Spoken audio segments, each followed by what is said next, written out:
Okay, so let's say we have this thing, this little box, and it's sitting on a surface, and there's some kind of a, horse pulling on it.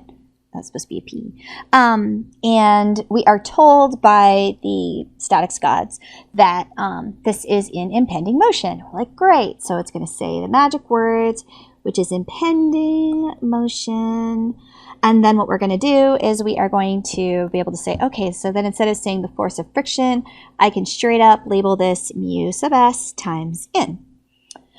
Okay, so I want to show you something right quick. So what we're going to do is we're going to find the resultant of these two thingies down here.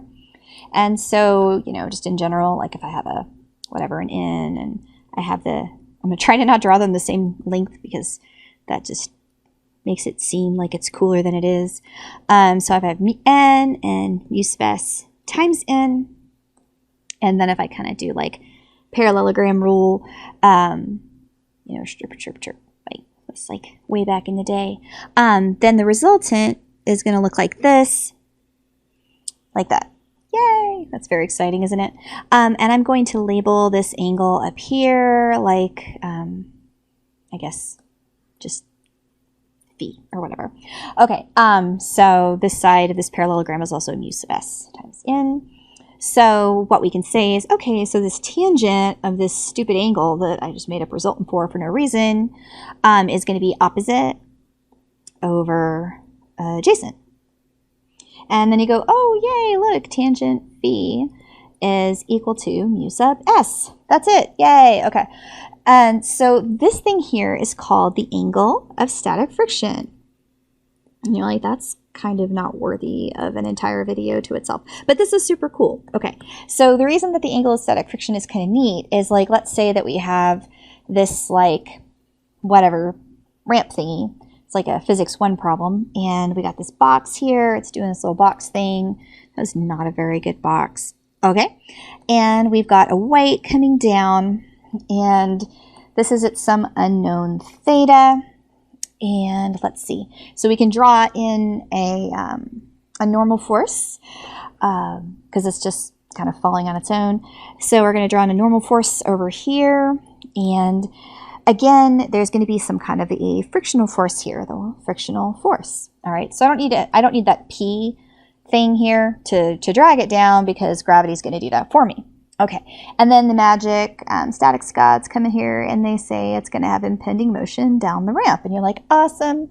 So that means I can replace this force of friction and I can replace it with mu sub s times n. Isn't that wonderful? So let's see, what can I do here? All right, so I'm like, I'm going to solve this problem because I'm super good. So this theta is also going to be this theta up here, which means I can break the weight into two components. So if this is my weight, then I could break it up into the two parts, which would be W cosine theta and W sine theta. And really the only reason I'm doing that is to make it easier to do my sum of forces in the x and sum of forces in the y. So sum of forces in the x gives me, we'll pretend this is x down here. Let's see, W sine theta, and then the minus mu sub s, you can't see what I'm doing, n, okay? And then the sum of forces in the y, we'll say this one is y, positive this direction, would be negative omega, not omega, that's a weight, cosine theta plus n is going to be 0. So that's another thing, is that weight isn't always your normal force. Your normal force is just whatever component happens to be coming along, perpendicular to that surface. Okay, so I've got that n is equal to W cosine theta, and I've got that W sine theta is equal to mu sub s times n. And then we're going to do the thing that I love to do with trig. This is my favorite trick.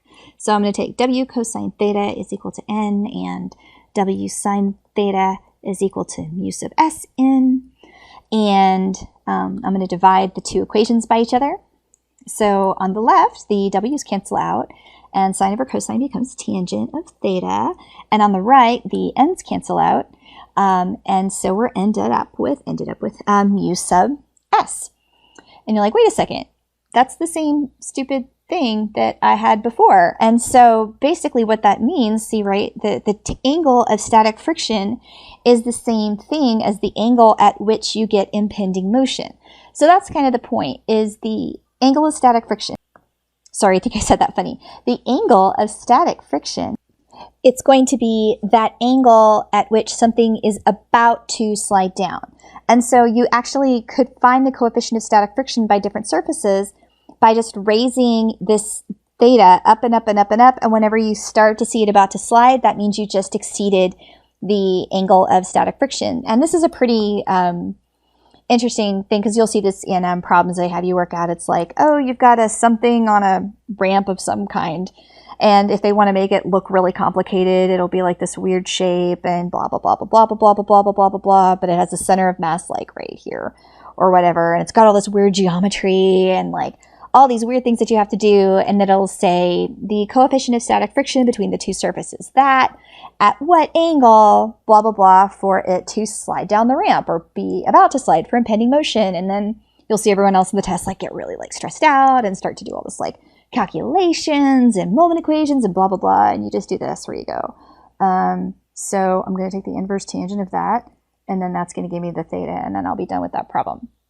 So it's kind of neat that's, I don't know if that's actually how they find the coefficient of static frictions of things, but that's like a great science experiment to do with your, I guess, stuff at home. Like, what's the coefficient of static friction of, you know, this Skittle on this Hot Pocket kind of thing.